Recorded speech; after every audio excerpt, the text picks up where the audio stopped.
In the 1820s, the military garrisons near St. John's, Newfoundland were a remote and lonely posting, thousands of miles from the soldiers' British homeland. Though the Empire was at peace, day-to-day life on this isolated North Atlantic island was itself a struggle. But the young officers assigned there and the civilians who worked with them made the best of it. It was a regimented yet cordial atmosphere where everyone knew and protected each other. When one young officer entered the barracks, he saw an infraction that he could not ignore. An ensign was seated by the window loading a firearm inside the barracks, an unsafe practice forbidden by regulations. The officer ordered the young man to lay down his weapon, but his commands were ignored.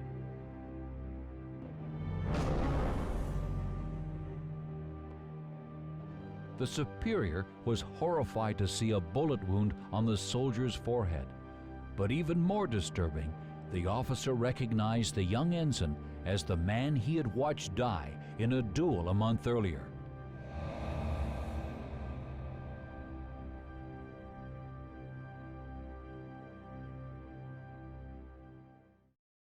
There was a time when gentlemen settled their differences with pistols and swords.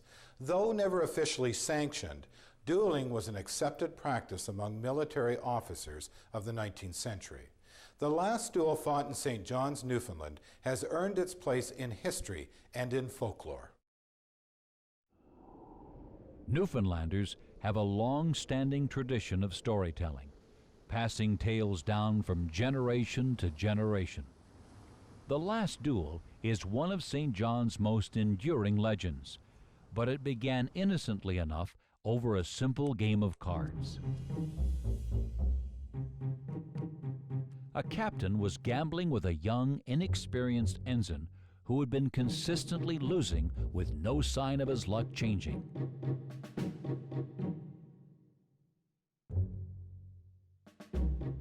The captain had already stripped him of over a month's wages, and the ensign was down to his last few shillings.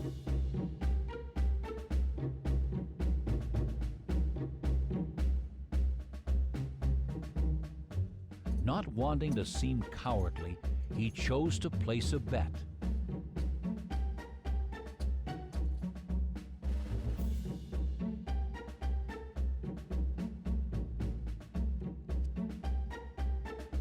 But still, Lady Luck was not on his side. Enraged by the loss and the captain's arrogance, the ensign made a huge mistake. He grabbed the captain and accused him of cheating. Grossly offended, the captain challenged him to a duel as a matter of honor. The young ensign realized he had made a terrible and possibly fatal mistake.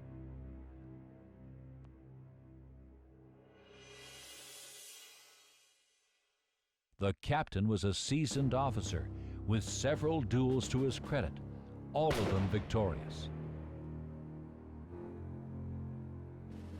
At the tender age of 17, the ensign was merely a boy playing a man's game. Although he was considered a soldier by the military, he was still in training to become an officer and had virtually no experience with weapons.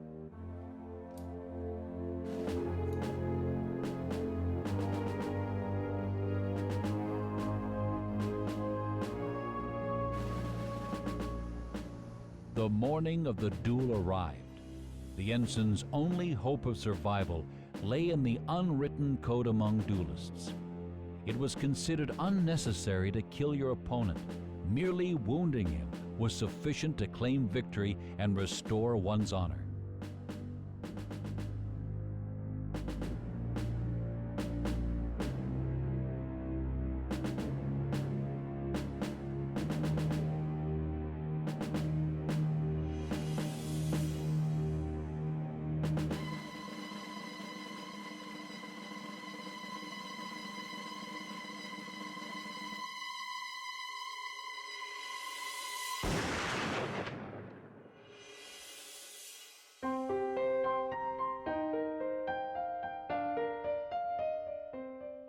The ensign's second was shocked. The captain had made no attempts to simply wound his opponent. The shot was intended to be fatal.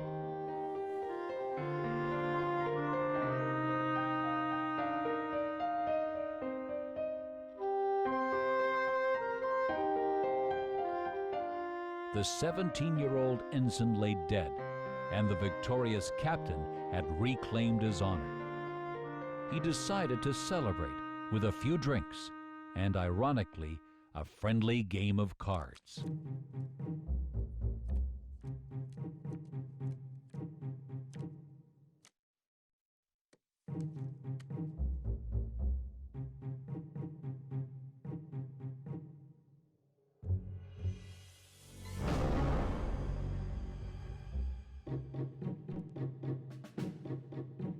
His fellow officer was shocked by the captain's unusual behavior. Little did anyone know that this was only the beginning. Guilt is a powerful emotion, and it quickly began eating away at the captain's conscience. His behavior became more and more erratic.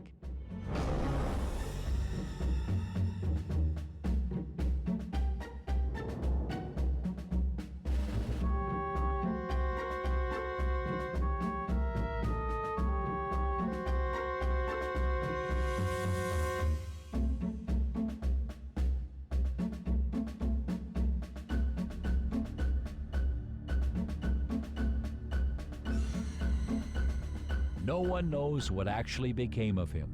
He simply faded from the history books. Dueling was abolished by the British military in 1823, mere months after the young ensign's death and the captain's subsequent disappearance. Their tragic encounter marked the last fatality of this brutal ritual, earning the tale a footnote in history. The pistols have been silenced for over 175 years, but the victim of the last duel does not seem to be resting as quietly. A resident of modern St. John's was making his way home through a local park when he encountered a strange figure. It was a young man with a horrible wound on his forehead.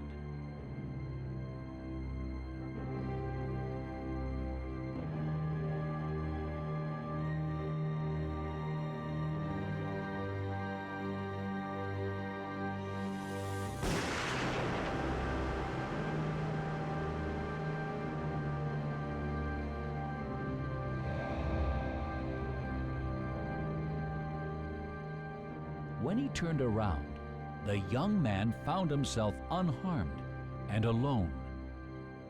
The fort where the ensign served is long gone, but the very stones used in its construction have now been reused to build the walls that dot the modern landscape. Perhaps this has somehow anchored the young soldier's ghost to the area, or maybe his long-forgotten grave rests nearby. One young couple had pulled off the road, looking for a quiet spot where they could be alone. As they got more comfortable, the woman thought she saw a shadow pass across the front of the car.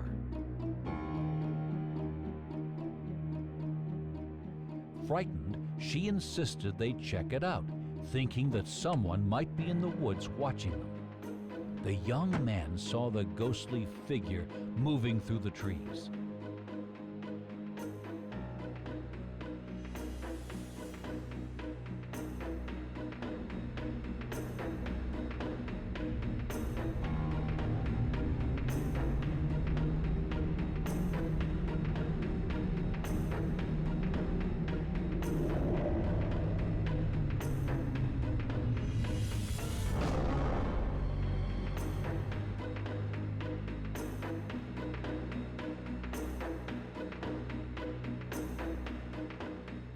When the couple looked back, the car was empty, and there was no sign of their mysterious visitor.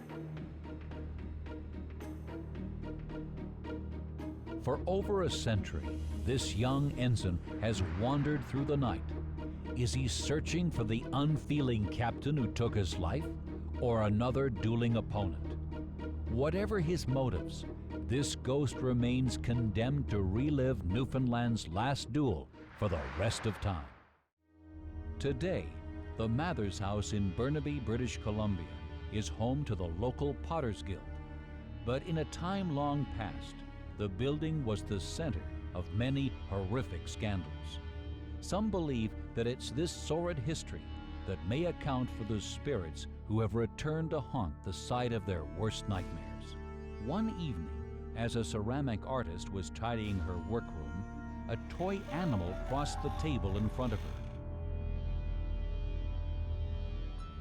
As she looked up, she noticed the figure of a little boy playing with some other children's toys. The woman stood staring at him in disbelief until the young spirit began tossing his toys at her. Frightened, the artist fled, leaving behind the young ghost and his playthings. The Mathers House in Burnaby, British Columbia is now the site for the Burnaby Potters Guild. This historic house was once home to a religious group. The Canadian Temple of the More Abundant Life used this facility as a place of worship and as a school for their children. However, the leader of this group, Archbishop John I, left behind more than just an unusual bit of history. The Mathers House behind me has an interesting history. It was built in 1912 for the family of William and Mary Hart. In 1935, William Hart died, and within 4 years, this house was sold to the Canadian Temple of the Universal Foundation of More Abundant Life. They set up residences for their students at the elementary and the high school levels. The temple was here for almost a decade, and it was at the end of that decade that they were found to be a cult, and they were run out of town by the province, the police, the municipality. The leader of the cult called himself Archbishop John I, although his real name was Tom Wosley, the very same Tom Wosley who was wanted in the United States on charges of bigamy and spousal abuse. What is this tiger? And another one! Even more disturbing were the allegations of child abuse. Who left these toys in the grass? John I was no saint and had a terrible temper, often venting his rage on his students. It was not uncommon for the Archbishop to chastise his kids regularly. Though the specific punishments varied, they were always harsh and cruel. I'm sick and tired of having to remind you where the toys should be, and not in the grass. At times, he would lock children in closets for hours, and there was also speculation of physical abuse. Now you sit down too. Often, he would single one child out. Then he would yell and scream insults at the top of his lungs in order to humiliate each child in front of their peers. Are you whispering behind my back? How many more times do I have to tell you we don't do things like that? Other than leaving a very dark mark on this house and the people who lived here under his severe discipline, Tom Wosley has disappeared from history after having been run out of town. However, children who had become victim to his humiliating acts still seem unable to sever their terrifying bonds with this place.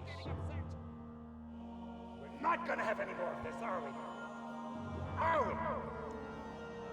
There were many allegations of Archbishop John I manifesting his temper against the children who were the residents in these houses, where for even minor misdemeanors, the children were locked up in closets for many hours at a time without any contact.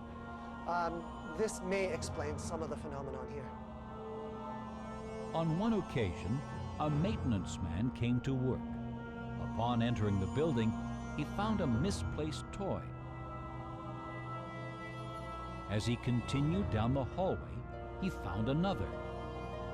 Finding these items strewn about seemed peculiar to him, since there were no children around. Inside another room, the maintenance man heard a rustling sound coming from the closet. Suddenly, the toy he was holding was snatched out of one hand, and then the other. The man stood there dumbfounded when he heard the rustling again. The noise grew louder. The man slowly and carefully walked towards the closet and peeked inside. He saw the figure of a young boy.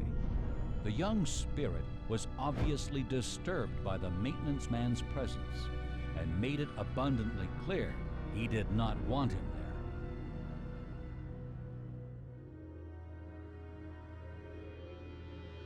On an overnight project, an artist stayed late to finish a few pieces.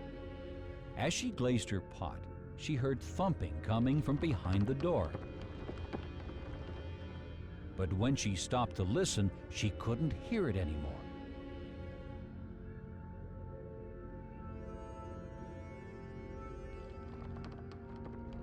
The thumping started again.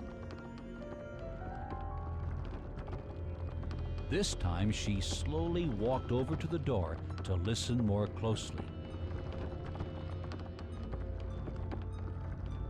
But the noise stopped a second time.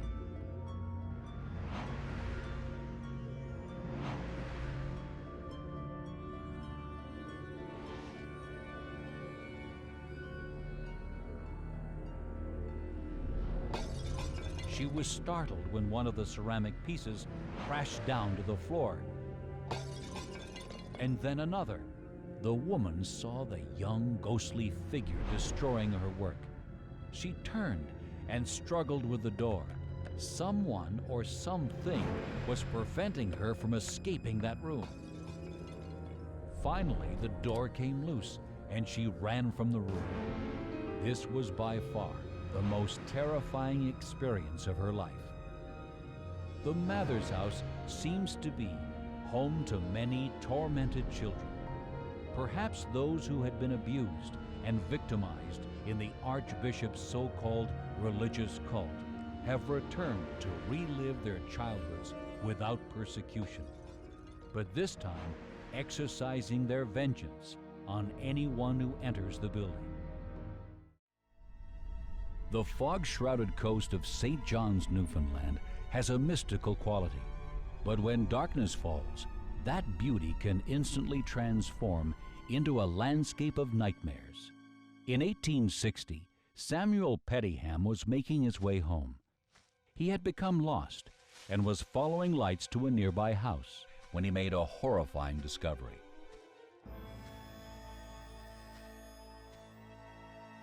He heard footsteps approaching, so he called out for help to whoever was coming. At that moment, his evening went from eerie to terrifying.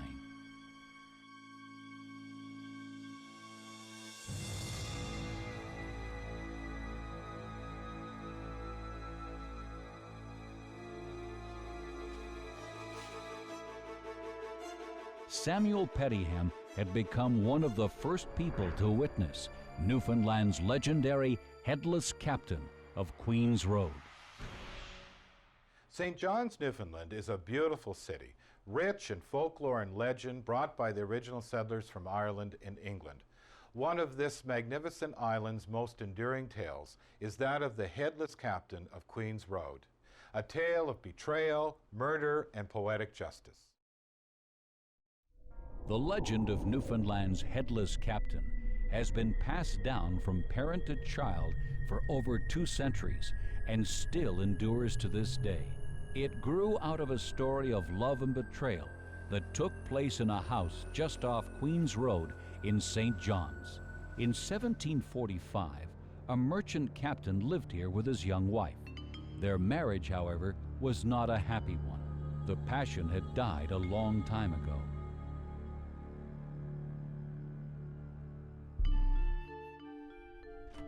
The captain spent many months at sea, leaving his young wife alone to entertain herself.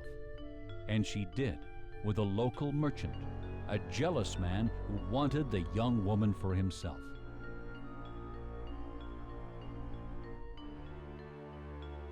Sadly, the captain's first love had always been the sea, and his ship seemed much more important to him than his young wife.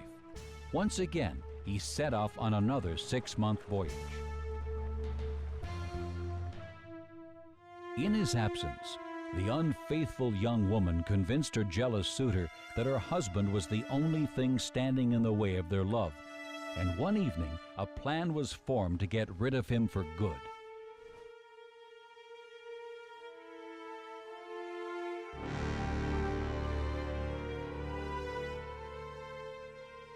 Upon his return from the sea, the unsuspecting captain was led into the devious and deadly trap.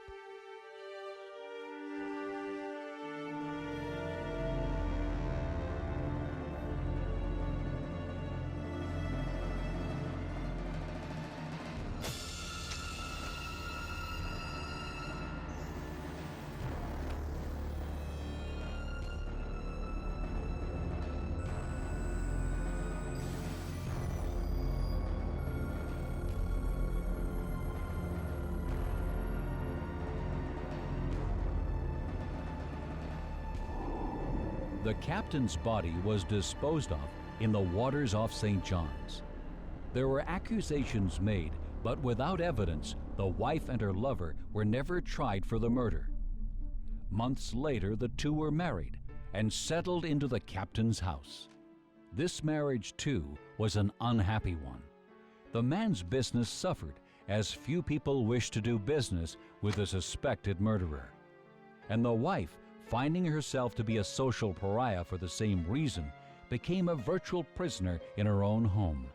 Estranged from the community and reaching the 1-year anniversary of the captain's murder, tensions began to flare.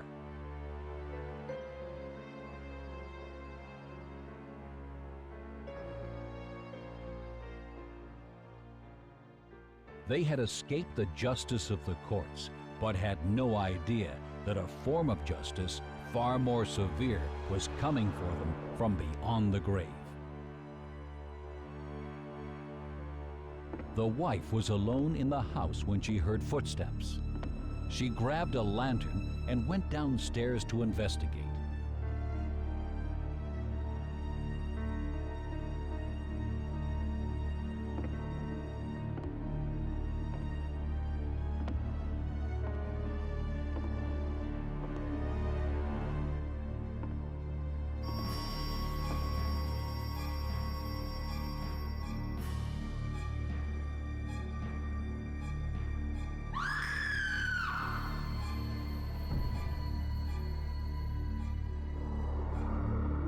After the break, the headless captain pays back his heartless killers.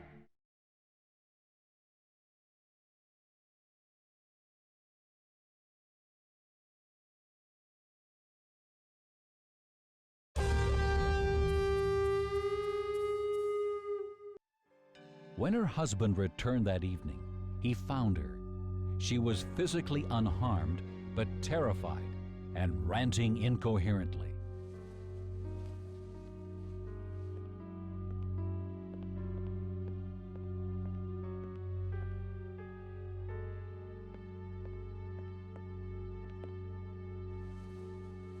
When she was a bit calmer, she explained to her husband that the captain had come back. He assured her that he would stand guard.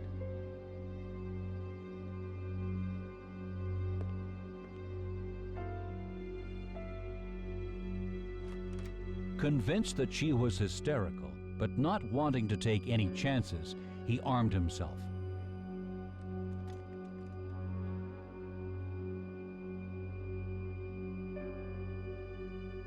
And began what he thought would be an uneventful vigil.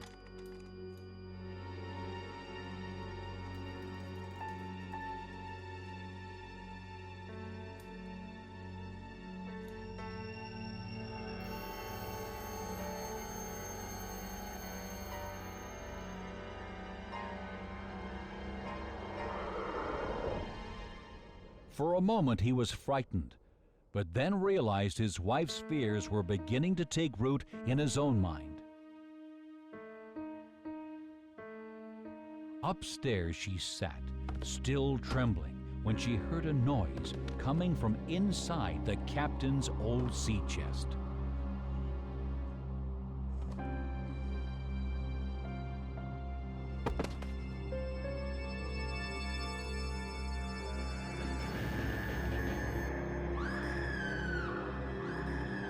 Her husband raced upstairs.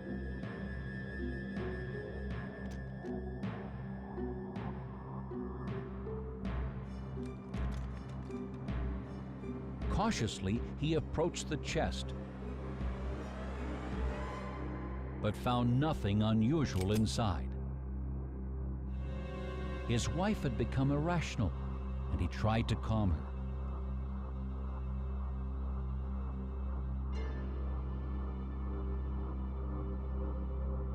He swore he would make sure no one entered the house and left her one of the pistols for her own security.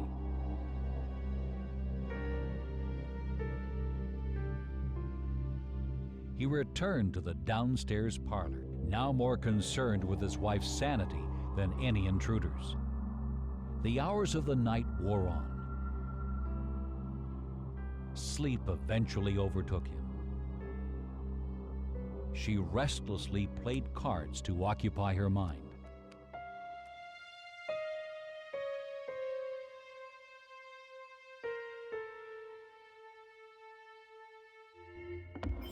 He was awakened by the sound of footsteps echoing throughout the house.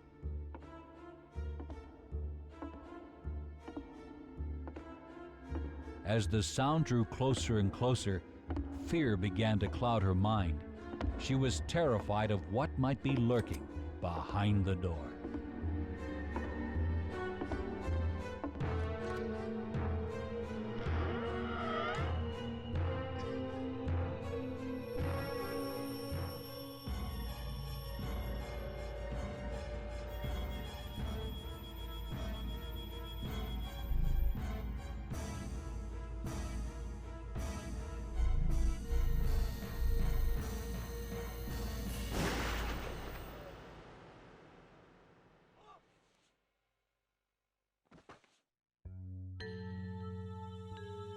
Seeing what she had done, she knew there was no escaping justice a second time.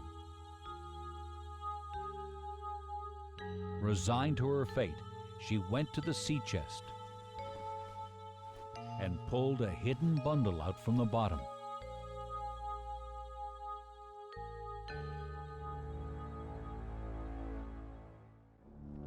She unwrapped the very sword they had used to kill the captain and brought it to her own throat.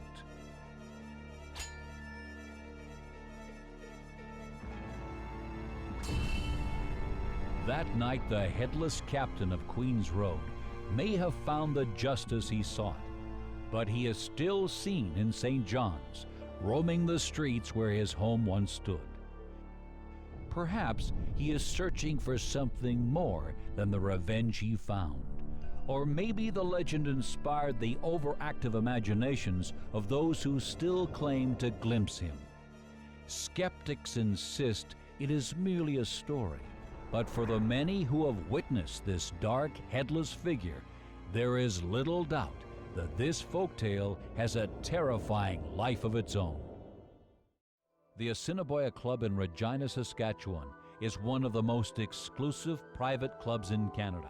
For over a century, it has represented success and prosperity. But one tragic incident may have left a permanent mark on this illustrious society. While distinguished men and women celebrate their achievements, another forgotten soul may be trapped in her eternal world of anguish and despair. A lifelong member was settling down for a glass of brandy and a quiet game of billiards.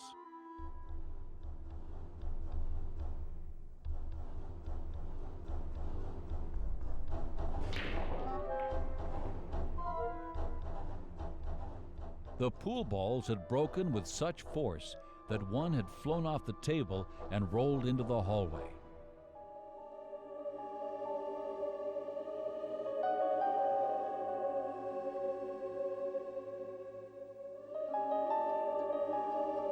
Ascending the stairs, was a beautiful woman. More than just striking, there was something ethereal about her.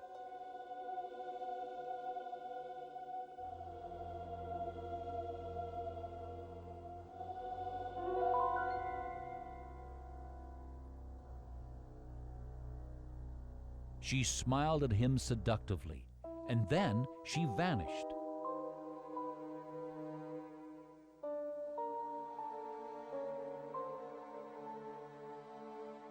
Returning to the billiard room, he was shocked to find the balls had been re-racked perfectly, with the exception of the one ball in his hand.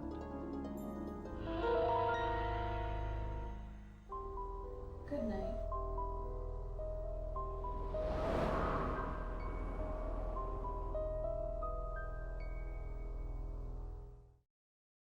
Regina, Saskatchewan's Assiniboia Club has a long and distinguished history, its membership being a virtual who's who of Regina's wealthiest and most influential citizens.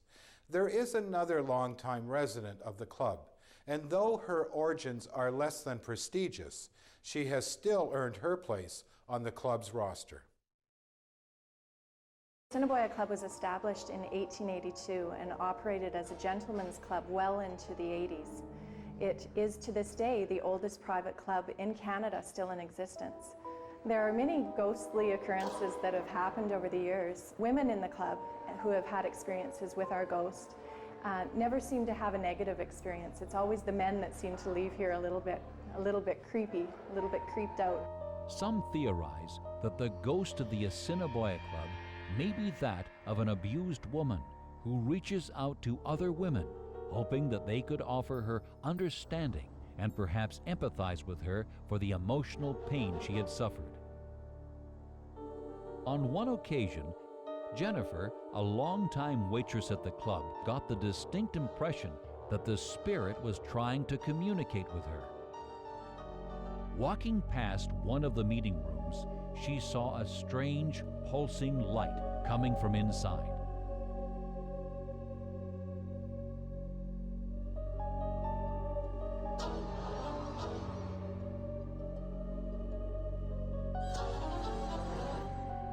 There stood the beautiful woman, bathed in a brilliant aura.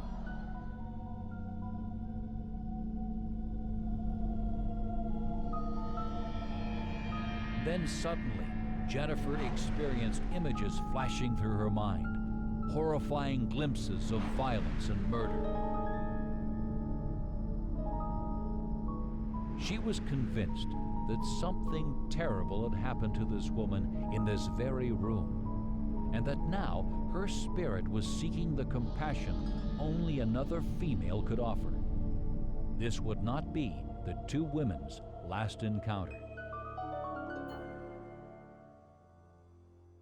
The spirit of the Assiniboia Club becomes attracted to certain males, flirting with them and sometimes becoming fixated. Given the circumstances of her life, it would not be surprising if she were still searching for a man's love and attention, even after her death. A playful, romantic ghost would not be such an unsettling experience were it not for another of her female characteristics: jealousy. Jennifer was having an innocent conversation with a male staff member who had also recently encountered the club's resident ghost. Little did either of them know he was the new object of the spirit's affection, and seeing Jennifer and him together obviously upset her. In a moment of anger, the spirit actually pushed Jennifer onto a nearby couch. Though Jennifer was startled, she later realized the spirit meant no real harm. She was merely expressing herself in the only way she could, and the message was loud and clear: "Stay away from my man." The legend tells of an era back before the 1920s, back in the days when, of course, it was still operating as a gentleman's club. In those days, a business deal was often sealed with a handshake and the promise of a lady companion for the evening. In the 19th century, these ladies of the evening would bring members upstairs to what are now meeting rooms. One young woman was entertaining a client in an upper chamber. It is thought she may have grown too attached to this man and presumed him for a more exclusive relationship. No one knows exactly what was said that night, whether she asked for money or simply love. Either way, he felt threatened, and an argument broke out.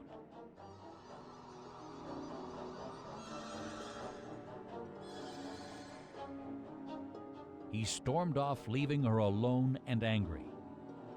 But he soon returned, this time carrying an axe. The two struggled, and the results were tragic.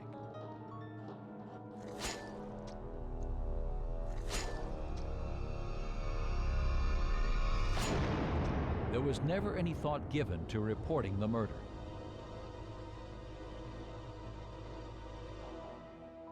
The crime committed was quickly and quietly covered up, and the body disposed of.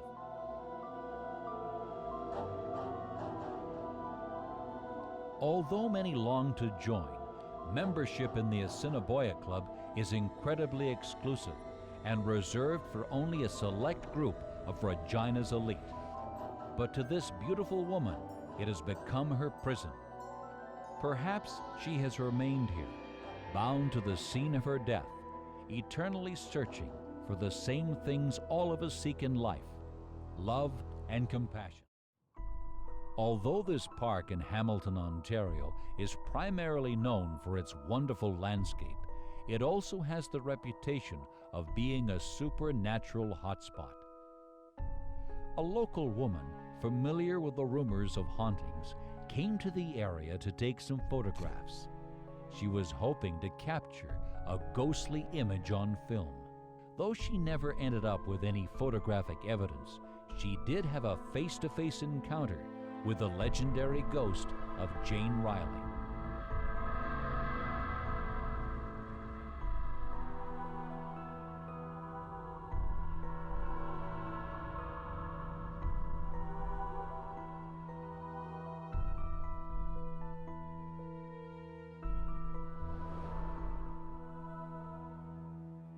The Albion Falls are located at the southernmost tip of Kings Forest Park in Hamilton, Ontario.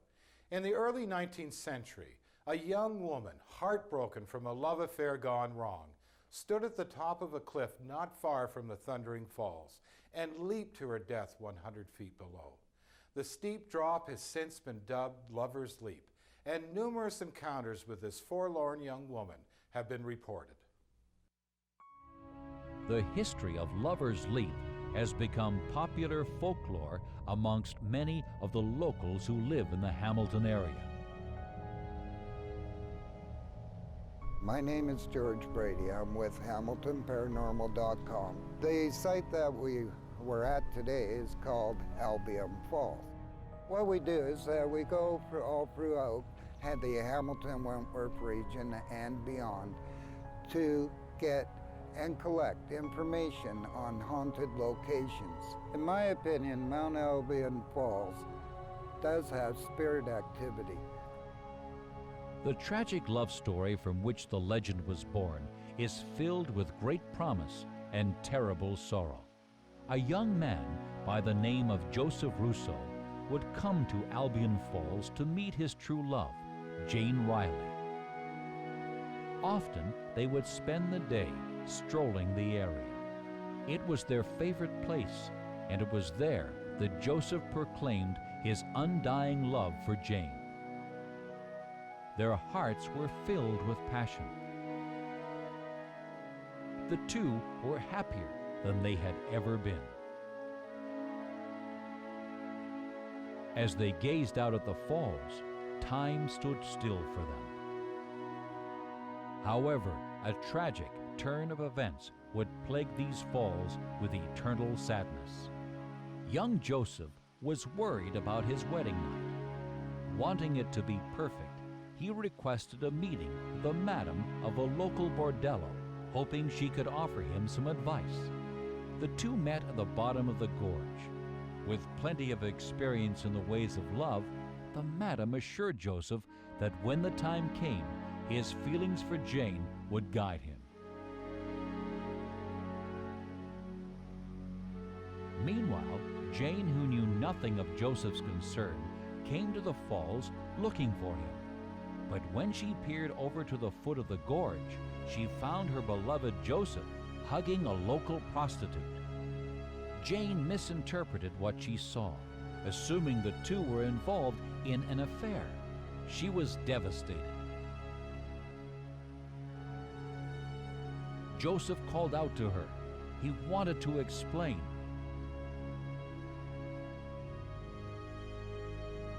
But she was heartbroken and ran off trying to hide her tears.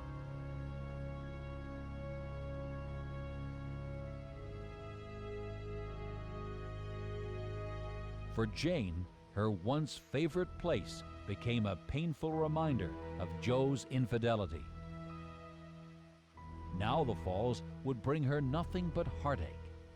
She was desperate for answers and returned to the gorge, hoping to discover some clue that would explain Joseph's uncharacteristic actions.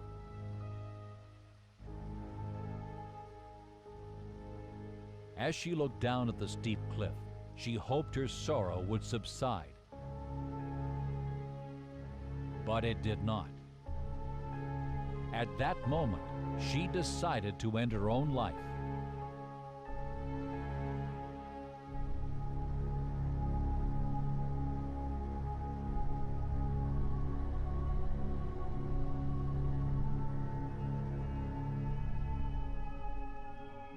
Jane had snuck out of her home up to the ledge of Lover's Leap, and she had committed the act of suicide by tossing herself over into the gorge, and she plunged to her death 120 feet. Her body was found on September the 4th, 1915. And from that moment on, Jane Riley's spirit, even today, on a moonlit night, one can hear silent sobs at the bottom of the Albion Falls Gorge. It seems that now Jane Riley is forever bound to her once beloved Albion Falls. And since her death, many witnesses have reported seeing her ghost wandering the area. A man who had spent the day hiking the trails of the park was on his way home. He crossed the parking lot to his vehicle and suddenly felt as if he was not alone. Glancing over his shoulder, he saw the figure of a woman. She seemed to appear out of nowhere. As he started his car, the ghost came into view again. He was frightened and desperate to leave the park. It seemed as if the spirit was everywhere at once. Then, in an instant, she vanished. Regaining his composure, the man left as quickly as he could, leaving behind the park, the falls, and the legend of Jane Riley.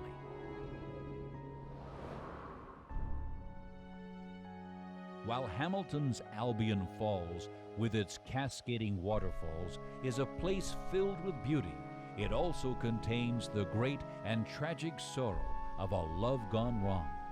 Since Jane Riley plummeted to her death, this place has become known as Lover's Leap. Here her troubled spirit still roams the captivating landscape, and her eternal quest to understand how something so beautiful could have ended with such heartbreak continues.